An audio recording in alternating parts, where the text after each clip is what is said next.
Sir आज आप मुमरा के कब्रिस्तान वादी हसनैन कब्रिस्तान में आए हैं और आज जो है शिंदे गुट की तरफ से रैली भी थी। क्या कहेंगे सर, यहाँ के लोगों से किस तरह का प्यार मिल रहा है? नहीं देखो, अभी तक जितने भी एमपी बने हैं वे सब में डॉक्टर श्रीकांत शिंदे एक उत्कृष्ट वक्ता, जिसने पार्लियामेंट में अपने महाराष्ट्र से लेके तो मुंबई से लेके उनके चुनाव क्षेत्र में जब जब भी सेशन होता है, अधिवेशन होता है, जो पायाभूत मूलभूत सुविधाएं जनता को होना चाहिए उसके लिए काम किया है। मुझे लगता है कि यहाँ के लोग, यहाँ की अवाम वो धनुष्य बाण ये निशानी पे 20 तारीख को बटन दबाएंगे और तीसरी बार उनको लोकसभा में भेजेंगे। सर एक मुस्लिम कैंडिडेट मुस्लिम नेता होते हुए जिस तरह से राज ठाकरे का मुमरा को लेकर के बयान आया था, उस पर आपकी क्या प्रतिक्रिया है? देखो, अलग अलग नेताओं का अलग अलग विचार रहता है। राज ठाकरे साहब की एक पार्टी अलग है, वो आज हमको सपोर्टर है, लेकिन हर आदमी के अपने बयान के ऊपर अगर हमने कुछ ना कुछ अगर ढूंढे या देखे तो उसको निकलेगा। मुझे लगता है ये मुमरा इतनी अच्छी बस्ती है, यहाँ आने के बाद में मुझे तो थोड़ा थोड़ा कश्मीर का लुक दिखता है। चारों तरफ से पहाड़ी, पहाड़ी के बीच में बसे हुए लोग और अच्छे लोग, सच्चे लोग यहाँ रहते हैं। कोई क्या बोलेगा इससे ज्यादा। जो 20 तारीख के दिन मुझे लगता है ऐसा कि माइनॉरिटी डिपार्टमेंट के तरफ से मैं तो इतना बताऊंगा कि मैं 25 साल से 5 बार मिनिस्टर बना हूँ, एमएलए हूँ, कई वर्षों से राजकारण करता हूँ, लेकिन जो हमारा माइनॉरिटी डिपार्टमेंट 30 करोड़ का था उसको 500 करोड़ का करने का काम भी ये जातिवादी सरकार जिसको बोलते हैं हिंदुत्ववादी, वहां से ही हुआ है।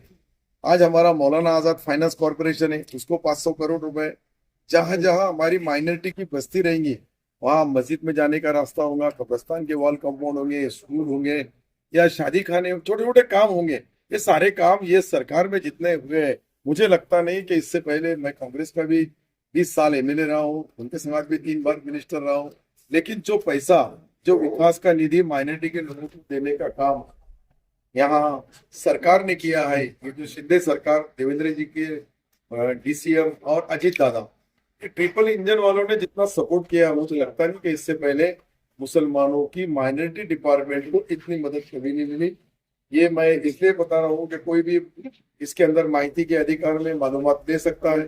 मालूमात दे के क्या है रियल फैक्ट, कितना फर्क पड़ा है, कितना निधि दिया है, इसका अगर हमने देखे तो मुझे लगता है कि ये हमारे 2 साल में जितना निधि मिला, इससे पहले इतना निधि कभी सरकार को माइनॉरिटी डिपार्टमेंट ने नहीं दिया।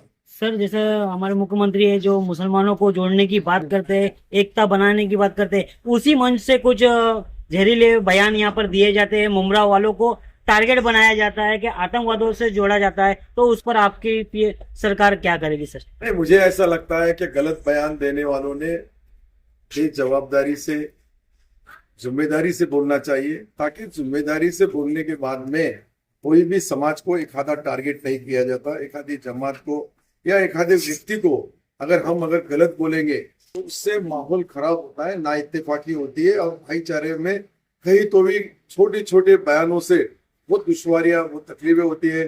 मैं इससे सभी भाइयों से बोलूंगा कि ये बस्ती हमारे महाराष्ट्र की, हमारे हिंदुस्तान की सबसे अच्छी बस्ती है, सबसे अच्छे लोग। ये पहाड़ियों की वादियों में जिस तरह से हम दूसरे स्टेटों में जाके देखते हैं, वही हमारे मुंबई में यहाँ जो लोग रहते हैं उनको बदनाम करने का काम अगर कोई करता होगा तो महाराष्ट्र सरकार ने उसकी चौकसी करना चाहिए और उनके ऊपर कार्रवाई करना चाहिए। क्योंकि मैं भी एक सरकार का जिम्मेदार मंत्री हूँ, इस नाते से बोल रहा हूँ, किसी को बेजवाबदार और बेवजह जहाँ कुछ होगा, कोई गलत आदमी होगा, जरूर उसकी इंक्वायरी किया जाना चाहिए। वो एक आधा व्यक्ति गलत हो सकता है, लेकिन पूरा विभाग, पूरा चुनाव क्षेत्र या पूरा मुमरा से लेके तो मुंबई तक ये सारे लोग उसके अंदर जिम्मेदार नहीं हो सकते। एक आधा इंडिविजुअल आदमी से कोई गलती हुई, इंडिविजुअल कोई गुनाहगार रहा तो वो गुनाहगार हो सकता है, पूरा समाज गुनाहगार नहीं हो सकता। सर राजन कीने यहाँ के जो पूर्व नगर सेवक है वो इस वक्त जो है बहुत ही लगन के साथ जो है प्रचार कर रहे हैं, उनके लिए क्या कहेंगे? ये सभी लगन से काम कर रहे हैं। अभी देखो, वो माजी कॉर्पोरेटर है, वो लगता है कि उनकी बस्ती, उनके लोग जुड़े रहे राजकारण में, समाजकारण में। अलग अलग नाम के, अलग अलग जात के, अलग अलग धर्म के लोग रहते हैं, लेकिन सभी अपना जो भी एरिया में उनके वक्त किया हुआ काम होगा, अभी आने वाले वक्त में काम करने वाला होगा। जैसा एकनाथ शिंदे साहब जो मुख्यमंत्री बनने के बाद मैं जो बदल देखा हूँ, इससे पहले कई मुख्यमंत्री बने, लेकिन वो मुख्यमंत्री सोने से चमचे से दूध पीने वाले मुख्यमंत्री में, और आम किसान का बच्चा जब अगर इतने बड़ी जिम्मेदारी बड़े पद पे पहुंचता है, तो इसलिए सर्वसामान्य गोर गरीब शेतकरी शेत मजदूर ये सब लोगों को न्याय और इंसाफ दिलाने का काम करते हैं। मुझे लगता है कि उन पे विश्वास, इस सरकार पे विश्वास, और अजीत पवार से लेके तो देवेंद्र जी से लेके तो एकनाथ शिंदे साहब तक और उनके साथ जुड़े हुए तमाम लोग यहाँ सारे अलग अलग लोगों से जुड़े हुए, कोई छोटे समाज से होगा, कोई बड़े समाज से होगा। हमारा हिंदू भाई बड़ा भाई है तो मुसलमान छोटा है, दलित भाई उनसे भी बरोबरी में छोटा है। ये ऐसे छोटे छोटे समाज मिलके जहाँ तेली माली कोली धनगर सुतार लवार मनियार वो छोटी छोटी जाते, लेकिन ये सब जब एक इकट्ठा होती है तो एक ताकत बनती है, और वो ताकत यहाँ के कॉर्पोरेटर जी ने जो लगाया, मैं उनका तहे दिल से शुक्रिया। सर एक आखिरी सवाल है, आप एकनाथ शिंदे जी की बात कर रहे हैं तो उन्होंने हाजी मलंग को लेकर के भी बहुत बड़ा बयान दिया था, मलंगगढ़। देखो क्या है, ऐसे कहीं हमारे दरगाह है, कहीं ऐसे ही है कि वहां उसको हिंदू लोग भी मानते, तो हिंदू लोग मानते, ऐसा कोई समाज नहीं है कि जो समाज के लिए मानने का काम, कई दरगाह है कि वहाँ मुसलमानों से ज्यादा हिंदू भाई, हमारे एरिया में भी मराठवाड़ा में औरंगाबाद में ऐसी कई दरगाह है कि वहाँ हिंदू लोग भी बड़े पैमाने पे जाते हैं, और मुसलमान के साथ वो भी जो इबादत जिसको करना है वो उसकी भाषा में करता है, उसके समाज की धार्मिक विधि से करता है, लेकिन मलंग तो एक ही रहेगा, वो कोई बार बार दूसरी जगह बांटा नहीं जाएगा। लेकिन सर यहाँ पे सवाल ये है कि उद्धव ठाकरे साहब का एक बयान बार बार कोट किया जा रहा है कि उन्होंने बाबरी गिराई इस तरह से दावा करते हैं। तो और यहाँ पर जब डॉक्टर श्रीकांत शिंदे की बात आ रही, कह रहे थे कि धर्म ना देखिए, तो अगर जब डेवलपमेंट पे वोट मांगना है तो सवाल ये है कि वहां से मलंगगढ़ और यहाँ से बाबरी, ये बातें क्यों बीच में आ रही है? अगर वोट अगर हमको डेवलपमेंट पे ही देना है तो डेवलपमेंट तो नहीं है ना सर यहाँ पे। देखो डेवलपमेंट नहीं है, इसको डेवलपमेंट जो मतलब डेवलपमेंट की बात ही नहीं हुई। नहीं, डेवलपमेंट की बात कब होगी जब डेवलपमेंट से लोग जुड़े। मेरा चुनाव क्षेत्र है, मैं जहां से राजकारण की शुरुआत करता हूं वहां का डेवलपमेंट, यहाँ अब ये डेवलपमेंट विशेष अल्पसंख्यक विभाग से होना चाहिए। इसके लिए तो हमने ये प्लानिंग बनाई, ये जो मैं जो पॉलिसी बता रहा हूँ आपको, देखो इससे पहले भी 250 करोड़ ये शहरी विभाग के डेवलपमेंट के लिए, 250 करोड़ ग्रामीण विभाग के लिए, ये पहले कभी नहीं दिए गए, अभी इस बार दिए, अभी उसके पूरे काम भी नहीं हुए। यहाँ भी हमारे जो दोस्त है, अभी उन्होंने बताया नजीम मुल्ला साहब ने कि हमारे पास ये जो माइनॉरिटी की बस्तियां हैं, यहाँ कहीं इंटरनेट लाइन नहीं है, कहीं लाइट की समस्या है, कहीं कब्रिस्तान के वॉल कंपाउंड नहीं है, कहीं शादी खाने नहीं है। तो ये सारी चीजें करने के लिए ही हमने आप जो ये डेवलपमेंट का, अभी आपने सोचा था कि इससे पहले आदिवासी और मागास वर्गीय के जो टैलेंट ब्रिलियंट बच्चे हैं ये विदेश के 200 कॉलेजों में जाके पीजी करते थे और उसकी गवर्नमेंट खर्चा देते, ये पहली बार हमने किया। अब हमारे मुस्लिम बच्चे भी बाहर जाएंगे और वो भी, उनका भी सरकार खर्चा करेगी, क्योंकि ये गवर्नमेंट ने निर्णय लिया, अगर नहीं लेते तो वो भी जाते नहीं थे। अभी 200 कॉलेजेस को जो माइनॉरिटी के बच्चों को जो न्याय और इंसाफ दिया गया, मुझे लगता है पहली बार हुआ है। इससे पहले मागास वर्गीय और आदिवासी भाइयों के बच्चे जाना चाहिए। आपने अपने माइनॉरिटी की बात की सर, आजादी के बाद से कई राज्यों में, इनके सारे राज्यों में कई सारे माइनॉरिटी मिनिस्टर्स हुए, लेकिन सचर कमेटी की रिपोर्ट है, श्री कृष्णा कमीशन की रिपोर्ट है, वो आपके सामने है कि सबसे ज्यादा बदहाल अगर कोई है एजुकेशन से लेकर दूसरे मामलात में तो वो एक मुस्लिम समाज है। तो आखिर ये कब तक सियासत में इस्तेमाल होता रहेगा? क्योंकि कहा यह जा रहा है कि दूसरों का झंडा उठाने में काफी ये कौम आगे रही है, इसका सिर्फ इस्तेमाल होता है, लेकिन जब अपने पद पर पहुंच जाते हैं नेता तो फिर इस्तेमाल करने के बाद बिल्कुल साइड लाइन कर दिया जाता है। तो क्या वो हिस्सेदारी मिलेगी, वो कब मिलेगी? मुझे लगता है कि यही बताने की मैं आपको कोशिश कर रहा हूँ, क्या जो 34 करोड़ 30 करोड़ से लेके 1000 करोड़ तक जब डिमांड होती है और वो विधानसभा के अंदर मंजूर होती है, तो यही तो आपने देखना चाहिए। आप तो पूरे पत्रकार है, आप सारे अपने अपने हिसाब से, कोई नेशनल में चैनल से होगा, कोई स्टेट चैनल से होगा, कोई राज्य से होगा, कोई, हमारे पास 3 अलग अलग किस्म है, प्रिंट मीडिया है, इलेक्ट्रॉनिक मीडिया है, और सबसे बड़ा तो ये आपका सोशल मीडिया है, ये बहुत बड़ा है। तो सोशल मीडिया के हिसाब से आप उसकी मालूमात लो कि जितना ये 6 महीने में माइनॉरिटी डिपार्टमेंट महाराष्ट्र में तेजी से काम कर रहा है, मुझे लगता नहीं। अभी हम मदरसों को 2 लाख देते थे, हमने 10 लाख रुपए देने का फैसला लिया, तो ये कुछ कर रहे बोल के हुआ। हमारे बच्चे जो इंजीनियर बनते थे, मेडिकल को जाते थे, उनको मौलाना आजाद फाइनेंस से फाइनेंस नहीं होता था। आज मैं उनको 20 लाख रुपए फाइनेंस करता हूँ, चाहे डॉक्टर बनो, इंजीनियर बनो, और बनने के बाद में ये पैसा दूसरे भी उसके आंकड़े कुछ बता सकते हैं मौलाना आजाद कमीशन से?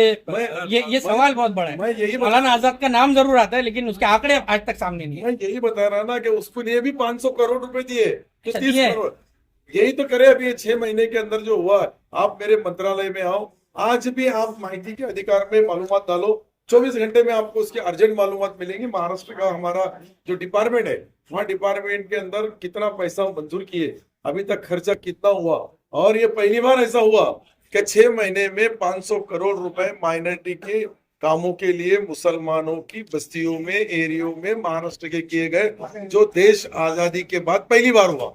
तो जो हो रहा है वो भी करना चाहिए, और जो कर रहा है उसके बारे में भी सोचना चाहिए। अब इंटरनेशनल एक अलग लोग रहते हैं, कोई देश लेवल पे बोलने वाले अलग रहते हैं, स्टेट लेवल पे बोलने वाले अलग रहते हैं, और अपनी डिस्ट्रिक्ट में, अपने चुनाव क्षेत्र में बोलने वाले अलग। एक आखिरी सवाल, इस वक्त माइनॉरिटी मिनिस्टर हैं आप, बोलो। जो आवाज पूरे देश भर में बुलंद की जा रही थी फिलिस्तीन को लेकर, अभी हाल ही में राज ठाकरे ने कहा कहाँ फिलिस्तीन और कहाँ भारत, क्या माइनॉरिटीज को अपने हक नहीं है कि वो अपने भाइयों के लिए आवाज उठाएं? इसका कुछ आप बोल दीजिए कि में आप मेरी बात सुनो, दूसरी दुनिया में इस्लाम के तौर तरीके को मानने वाले लोगों को उतना हक है। सवाल ये आता है, वो देश के अगर कोई सामने समझ दुनिया के अंदर, यूरो के अंदर भी बात उठाई जाती है, तो ये तो हमारा हिंदुस्तान है, कहीं भी जहाँ जुल्म होता है वहाँ आवाज उठाना चाहिए। वो जायज है नाजायज है उसको भी सोचना चाहिए, लेकिन मुझे लगता है कि राज ठाकरे साहब के बयान पे इतनी बयानबाजी करने की जरूरत नहीं है। मुझे एक बार मेरी बात सुनो, मैं बताता आपको कि ये स्टेट में जो माइनॉरिटी को किया गया उसके ऊपर अगर आपने सोचे, तो मुझे लगता है कि देश में जब से हर स्टेट में माइनॉरिटी डिपार्टमेंट बना है, उसके बाद शिंदे सरकार, यहाँ के मुख्यमंत्री एकनाथ शिंदे बनने के बाद में, अजीत दादा और देवेंद्र जी बनने के बाद पहली बार ये 6 महीने में माइनॉरिटी को बहुत न्याय दिया गया। बहुत मुझे लगता है कि हिंदुत्ववादी सरकार है, लेकिन हिंदुत्ववादी सरकार ने क्या काम किया है वो भी सोचना चाहिए, वो भी बताना चाहिए। ये नेगेटिव बातें बताना बहुत सोफा है, लेकिन अगर पॉजिटिव काम कोई सरकार करता है तो उसके बारे में भी सोचना चाहिए। यही चर्चा है शहर में, थोड़ी लोगों की और भी बात हो जाती हाँ है। मुंबई शहर के हमेशा नेगेटिविटी बात जो है आगे चलती है, लेकिन पॉजिटिविटी बात जो है मुंबई की कोई बताता नहीं है। यही शहर में चर्चा है। मैं तो यही मैंने आपको यही बताया, आपने सुना नहीं होगा, इतनी वादियों में, इतनी पहाड़ियों में बसा हुआ ये बस्ती, ये सबसे खूबसूरत एरिया, अच्छा एरिया, खाड़ी में के लोग भी यहाँ से आजू बाजू से देखे तो ये बस्ती अच्छी है, लोग अच्छे। एक आधा आदमी गलत हो सकता है, मैं बार बार बता रहा हूँ, लेकिन एक आदमी गलत होने से पूरा एरिया को आप बदनाम नहीं कर सकते। सर यही बात है, अगर मुसलमान अगर एक चीज गलत करता है तो उसको जो है टीआरपी के लिए जो है उसको बहुत कुछ बताया जा रहा है, लेकिन अगर वही यही काम आप भी करते हैं। सर इन्हीं बयान जहाँ टीआरपी मिली वहाँ तुमने राज ठाकरे साहब को डाल दिया। सर इन्हीं बयान आधी आपण लोकांचा प्रश्न ते ऐकूया। सर इन्हीं बयानात के चलते आपके बाजू में भी राजन किने साहब बैठे हुए, उनको भी निशाना बनाया जा रहा है कि ये भी उसी रंग में रंग गए। सर तो इस गलत फहमी को इसको कैसे एक मिनट सुनो, ये काफी मुस्लिम समाज के बीच में रहे से उन्होंने सारे समाज की सारी कौम के साथ लेके चलते हैं। उनको कितना भी टारगेट बनाया गया तो टारगेट बनाने वाले का क्या हाल होता है वो भी हमने देखे। ये कोई नई चीज नहीं है। जो आदमी अच्छा काम करता है, सच्चा काम करता है, सारी कौम के, सारी जात के, सारे धर्म को लेके चलता है, उसको बदनाम करना बहुत आसान रहता है। लेकिन जो जातिवाद करेगा, जो धर्मवाद करेगा, जो उसमें का छोटे छोटे सवालात लाएंगे, इसके लिए मैं आपका सबका तहे दिल से शुक्रिया अदा करता हूँ। इस बस्ती के मतदाताओं से मिलने के लिए आधा घंटा बाकी है, अगर वो चले गया तो मेरा भी टाइम खत्म, आपका भी टाइम खत्म, और आचार संहिता का हम भी सोच सकते हैं कि अभी आधा ही घंटा बटा है, 30 मिनट। मैं 30 मिनट ये बस्ती के लोगों से बात करना चाहता हूँ। खुदा हाफिज, जय।